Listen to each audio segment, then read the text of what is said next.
高庙公所跟建益公司合作，2年前就开始研发哈，最主要是我们的果皮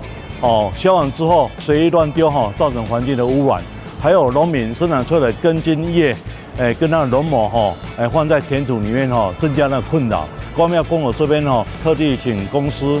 经纪公司特别来研发，最主要是农民非常方便，跟公司研发，他会到农田帮他们取。最主要是那个 PE 膜从侧芽，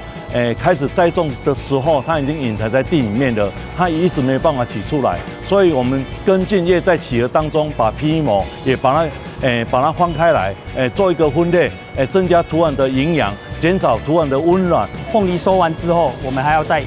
搅碎。会请中根机下去搅碎，搅碎之后会有一些菌，里面还会发酵，发酵的时候土壤会有一些菌，不好的菌。等到要种植的时候，还要再多使用农药下去杀菌，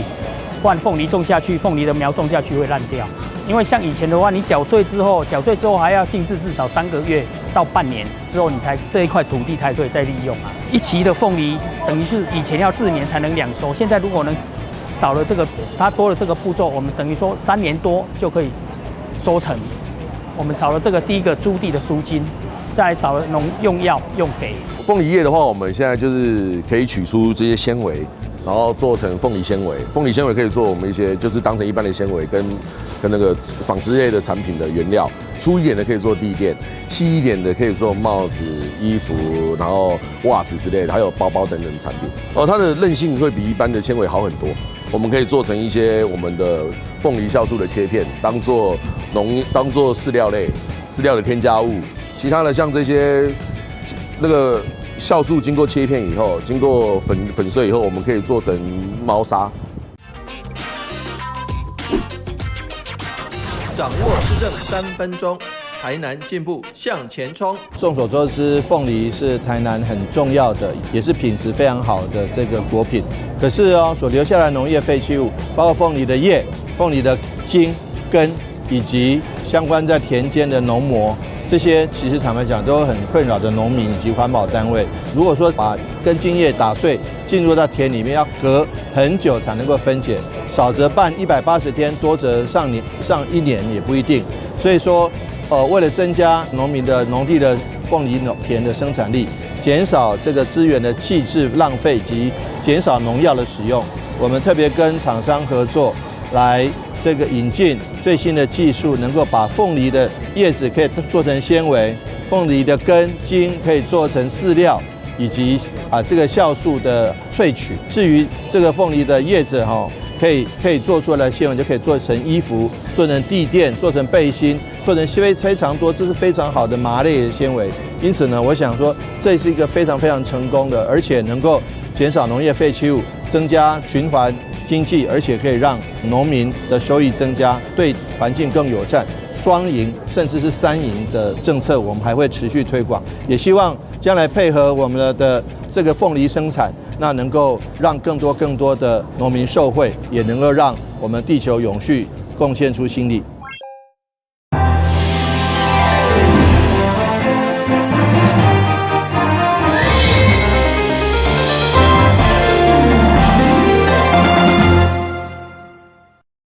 台湾单手瓶的总结顺，以今年淡市第一季车祸死亡人数已经是全台湾上悬的县市提出检讨。其中痛心的是，永康某一名70几岁先生，停伫中正北路甲正北一路的机车道外专用道，结果被货车弄得不幸死亡。律师议员就强烈批评该专用道伫路况无够、无耐久的状况佮维修，根本是政策错误，要求该案上检方，并要求市府协助国家赔偿。这个 A1 的车祸，当时候那个父亲死亡，这个车祸我是认定无应该发生的，是安那伫咱台南市会当发生这种代志？那么我会就叫你，在我们台南市像这样子，右手边这一张内缩的道路到底有几条？跟你做报告，只要是我们交通局划设的，我们一定是用右侧的附加车道。好啦，你不要讲，我现在在问你说，全台南市像这样内缩的到底有几条？就是就是这条尔嘛，就是这条尔嘛。啊，为什么打这条？在路宽不足的情况之下，为什么你搁甲挖落去？5月的这个 A1 的事故了，A1 事故发生之后，我们第2天，隔2天我们就去会勘哦。那地方议员跟民众大家这个因为这些重大事故哦，所以就要求新化公路段先恢复成原来的这个慢车道的配置的模式。那新化公路段也在事故发生2个礼拜之后，就先恢复成目前的状况哦。那我想后续地方有一些声音，因为机车左转量大的问题还是存在，所以地方有一些建议，比如说这个路口是不是时段性的禁止左转等等。不过我们知道禁止左转，那机车就没有办法进工业区，那它要在哪一个路口左转相关的问题，所以有关车流的疏导，我们会在这个请新化公路段再邀集相关单位来做会勘。那其实地方的交通局配合新化公路段，大概我们就是标线跟标志的路权在这个公路段，那我们是配合他代办号志，所以当初是他决定要利用原来空间再增设这个机车左转道的时候，我们是配合协助增设号志跟配合号控的调整。那我想这个案子大家都不愿意乐见这个 A1 事故的发生。那后续该路口的这个行进的方式跟这个安全的评估，我们会再会同新化公路段来协助来评估。虽然该已经决议取消机车道外专营道的设立，不过针对该路口道外需求所产生问题，新化干部段嘛将建议其他的方式改善，并分析肇事原因，一并改善相关的交通设施。台南新闻军籍张硕维采访报道。依附二路3绑架4月顶，正代表台湾历史上城市重要兴起。对此，议员赵坤元伫总日巡得以检水月顶港灯会，伫市府一直宣传绑架有声有色的同时，嘛希望加强兴建5座景观桥梁。会中嘛以台北大湖、台中立川以及咱南区的德客为例，希望为检水加添新的水环境焦点。对此，干部局长表示，目前以咸水桥作为优先，已经尽力其中规划。我是看到人施做了，迄个景观都确实真正袂歹，带转来咱台南，来拜托咱陈局长来延续着咱朱局长迄阵对地方的关心，来过来提出，伊会当我今仔会当伫遮听到咱陈局长对这条月顶港有这几条桥。咱有啥物想法？有啥物做法？月津港有5座桥梁啊，那5座桥梁里面，目前其实某些桥梁其实是目前现阶段还是整个还是堪用。那目前我们现阶段在做两个方式，我们在做盐水桥的南4支线的这一个先做一个规划，看用什么样的方式来做处理，然后有的话我们看有中央的相关机关科跟中央申请，那没有相关机关，我们按照相关的期程来做一个办理。另外的一个相关的，包括公18的一个相关的一个桥梁，这个部分可能我们先做整个一个简单的修复，然后整个绿美化能够做一个整体的一个改善。那以上大概就是整个对月津港的一个相关桥梁的一个目前的一个规划的一个情形。根据2024年统计，月顶港灯会已经突破100万人次，所以议员会长嘛要求文化局扩大灯会灯区，增加会灯的规模，甚至找出过去所称的咸水北景。同时呼吁水利局将伫水路停车场开挂，彰显月顶港的旧河道。台南新闻军籍张硕维采访报道。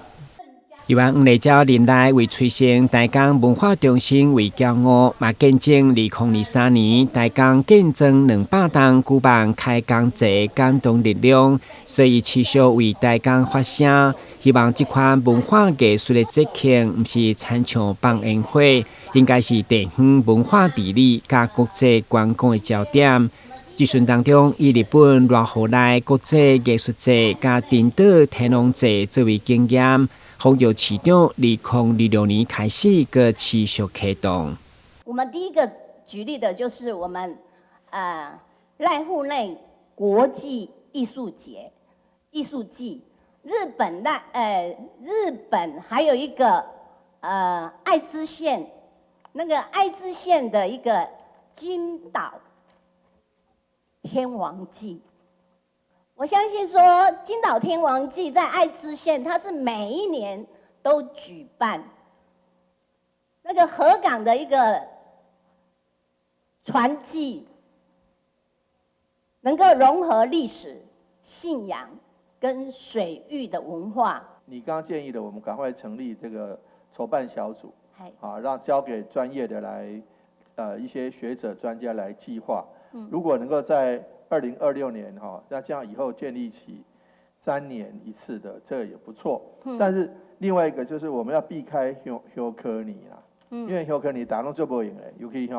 在大庙小庙大家都做不赢的时候，你那个时候要来做这个，也许他们就会比较这个人力的会比较短促，所以我们会错开这个香科年。以大港的条件加深度文化，议员希望市府以具体行动来留下文化地理的典范，让大港每一串都音乐，每一户拢艺文。台南新闻管制张素维采访报道。干市区画面翕拍，一台灰色轿车经过东区大厦路口，伫红灯的状况之下，凶凶失控，一路直路，先弄到2台奥多摆，搁弄到2台脚踏车，2名起死轻伤。骑脚踏车的74岁阿伯受伤严重，送到病院了后，也是救袂回来。很大声，嘣一声，我的车是被压倒，但没有直接撞到。阿伯就直接撞到往这边。撞过来，撞到我的车子的左前方。听说我趴在引擎盖的状况。没有，直接倒在地上。还好吧？还好，我旁边擦到而已。路边的29台奥多摆马路甲密密麻麻，事故现场相当混乱。肇事的驾驶是高龄76岁妇人，看到是家己造成的，惊到哭出来。但是说刹车没办法做动。目前初步的状况应该是操作不当。那驾驶的部分目前是那个执照正常。那身体状况的部分目前调查中。根据着肇事妇人后生讲，妈妈身体并无状况，还佫有2档就要换驾照。本人嘛讲，本地是要打东啊，煞打着油门。警方最后依照刑法过失致死罪嫌移送侦办，经过检察官询问了后，10万块交保。台南新闻综合报道。旅游景点、私房秘境拢底家，特色美食乐利哉，生活时事抢先报。中嘉新闻周报，深耕在地，放眼全国，掌握最新地方资讯。每周6下午1点，就在高雄都会台。由成功大学热带植物甲微生物科学研究所来发起，结合富兰多酒店集团，共同推动台湾完成兰花保育计划。9号上午伫个新台日行校区来举行，由着新台热之所的所长蔡文杰，甲着富兰多酒店集团的董事长江俊林代表签署。现场见证的除了涵盖产业、研究、甲着学术等单位，更加有兰花育种协会、甲着社区发展协会等民间团体来出席，显示各界对着台湾兰花保育、甲着文化的推广的期望。富兰朵集团它其实是一个酒店集团、饭店集团，那它主要是走饭店集团的客群是主要是比较高端的客群。那他们希望也能够，他们来找我们热植所主要的原因是因为我们热植所在兰花研究其实还蛮在台湾其实还蛮有特色的，那所以就希望说他们也有一个梦想，就是希望让台湾南部地区也能够看到遍地的蝴蝶兰，所以他就来找我们协助，那看看能不能把这个梦想给实现。事实上，在那边以前早期就是白花蝴蝶兰，从那里再到台东，再到兰屿，那所以我们认为说，在这样的一个机会点中间，我们应当要将将这个部分中间重新再做呼吁，结合大光社区，然后结合成大在这边的专业，然后每个客房跟我们各其他点的，同时都能够先从这里面去着入。那也希望说比较扎实的有社区，我们这边有让消费者先去做呼吁。富兰多酒店集团对上南边的屏东垦丁到上北边的新北乌来，未来除了以饭店为平台作为兰花的展示，另外嘛甲地方社区来合作，尤其屏东恒春过去的古地名人桥，曾经嘛是台湾白花蝴蝶兰的原产地，因此嘛将伫个社区来保育。其实我们的古名叫廊桥，然后我们在之前的时候，就是这个地方是充满着兰花，我们才知道就是原来我们是兰花的原生的产地就在我们社区里面。那布兰朵就提起说要不要由他们做协助，然后他们再去找帮手，就是成大这些专业人员，然后来帮社区去做这样一个复育的动作。那主要是谈说把整个的生态去做复原因为你说只是把兰花种下去，其实没有说很有吸引力或有永续性。那藉由这个活动，能够让大家去重视说，原来以前的环境是很完善的。那我们应该要去恢复到以前的环境，那才是对生态最基本的一个尊重。这项结合科研、教育、大学甲企业社会责任，唔定涵盖实地保育行动，更加启动以爱为证、绽放希望社区计划。酒店集团并且率先捐赠10万块作为兰花保育基金，希望借此来抛砖引玉。为推动保育，种下第一粒的希望种子。台南新闻林跟采访报道。发出雷射光、充满奇幻感的一艘大船来到八斗子渔港碧沙泊区。活动除了充满科技艺术，也结合童趣的元素。入口处特别引进大型的旋转木马，吸引了许多亲子朋友的目光，也成为美丽梦幻的拍照打卡点。旋转木马。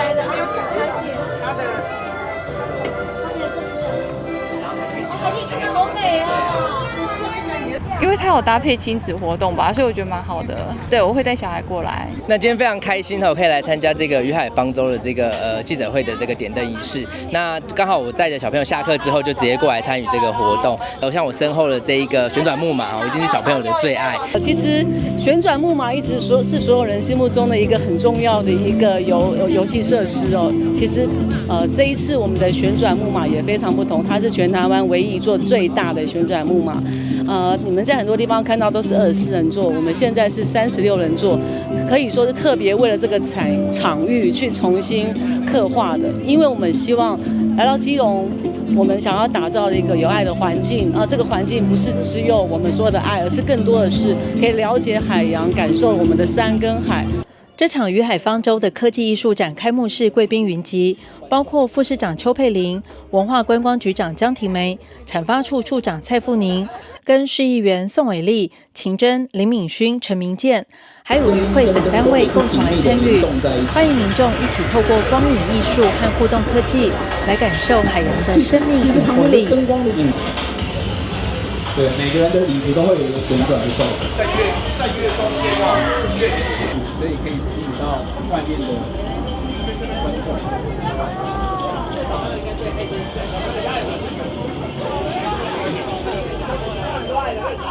对，我们在努力的做，我们希望把艺术品跟灯光在碧沙渔港可以结合。他们给我的稿子是跟自然对话，我加上了跟山对话。跟海对话，还有跟所有朋友以跟自己对话。我们希望站在这里的每一个人，当你看到这样的艺术品的时候，第一个看到基隆市政府的用心，第二个谢谢所有议员努力让我们预算通过，第三个策展团队的用心，很大的会场，很多的大的节庆都有做一些科技的展演，不管是台湾灯会亦或者是台南灯会都有。所以其实我们这次也很开心，这么好的一个团队能够来基隆帮我们打造一个晚上一个很棒的一个渔海方舟的一个样貌，让大家可以来这边又可以吃又可以玩，然后晚上可以感受科技跟互动，还有可以做自己属于自己的一个生物的一个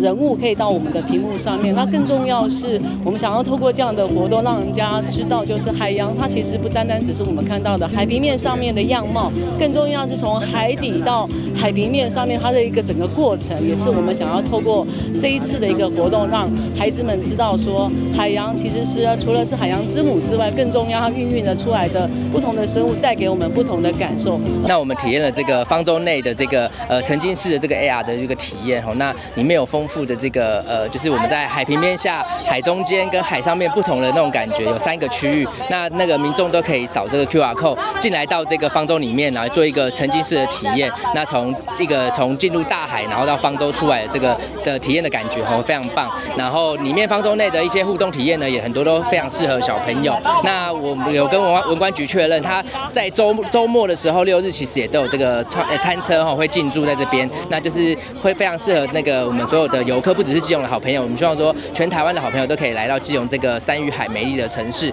这场渔海方舟科技艺术展活动即日起到6月30号，在八斗子渔港碧沙泊区免费开放参观，平日下午4点到晚上8点，假日中午12点到晚上9点，欢迎各地的民众和亲子朋友一起来感受奇幻与趣味的旅程。记者黄日升、陈淑平基隆报道。萤幕上一个个移动的红点，就是消防救护车辆位置。这是台北市交通局交控中心与消防局合作建制的紧急优先号志系统，透过消防车及救护车上车机 GPS 讯息，每秒及时回传，掌控行驶路线位置，提早调整下游路口红绿灯秒数，让消防救护车辆能迅速通过，同时让救护车行经路口发生事故的风险大为降低。消防局它直接透过它车上的一个车机，它把它的 GPS 的资料每秒回传到我们交控中心。那因为它可以每秒回传，所以我们交控中心可以很及时的掌握整个救护车的一个行驶的一个状况。那我们会在路口的部分，快靠近红灯的部分，我们会去设置一个类似监控的一个围篱的地区。那只要救护车它经过我们这个监控的一个区域的话，那我们知道救护车快要到达路口，我们就可以及时去做一些号志的调整，及时让路口变成绿灯，可以疏解排队的一个拥塞车流。那另外也可以让救护车可以在绿灯的时候来通过一个路口。交通中心主任吴玉伟表示，紧急优先号志系统从112年推动以来，目前已经串联台大、荣总及三总等10大医院，共239个路口完成建制。经过统计，平均每个月可服务紧急车辆约3000趟次，每趟救护时间可减少42秒，并且大幅降低交叉路口救护车事故达62.5%。救护车辆的这个部分，其实分秒是抢救的这个分秒的时间是非常重要的，所以其实我们的这个绩效，大概每一趟大概可以节省42秒的时间，其实这对救护车辆的救护来说是非常多的。另外，其实救护车辆经过路口的时候，其实也很容易会有一些事故的一个发生，所以提升整个救护车辆通过路口的事故，也是对我们来说这个系统是非常重要的一个目标。那我们建制完经统计，大概也可以减少62.5%的路口的一个碰撞的一个事故。台北市消防局救灾救护指挥中心主任严富平以心脏停止的欧卡案为例，指出每趟救护时间节省42秒，送医救活病患几率及后续康复程度都将大幅提升。另外，出勤事故件数也从112年的16件减少到113年的6件。对出勤同仁来说，既提高救护效率，也有效保护同仁及病患安全。就是心脏停止跳动这种没有呼吸心跳的这个患者来讲如果你每1分钟，它会造成他的脑的细胞的损伤，所以他如果万一每1分钟，其实事实上他可以康复的几率，我印象中会每晚1分钟很像会少5%到6%左右。对，就是100个患者里面可能会有5到6位，你每晚1分钟，他有可能他就没办法被成功救回来，或者是他没办法成功的康复。你说欧卡的病，对1分钟他的